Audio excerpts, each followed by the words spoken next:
You need to unwrap your crescent roll package and you'll see that there are 8 kind of like triangles. And what you're going to do is put them together and kind of press them down so they become now a rectangle.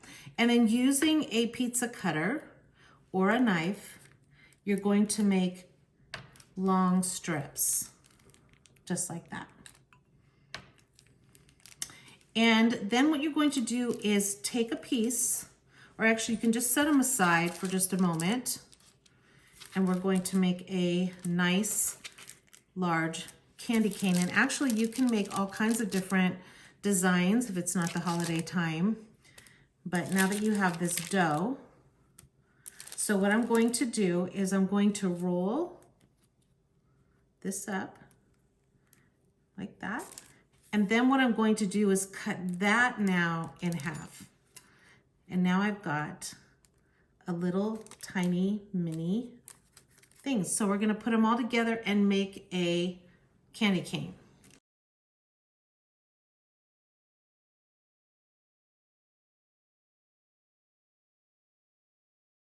Now that all your candy canes are done, make sure they stick together because when they rise, we want them to be kind of like a pull apart little thing.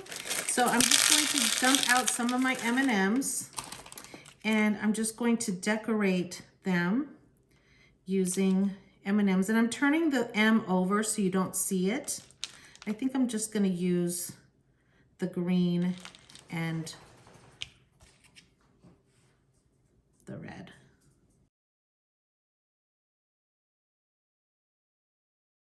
All right, now that these are all done, I'm going to put them into a preheated oven, which is 375 degrees, and put them in for 9 to 12 minutes. I'm going to watch the oven at about 9 minutes to see if they're golden brown.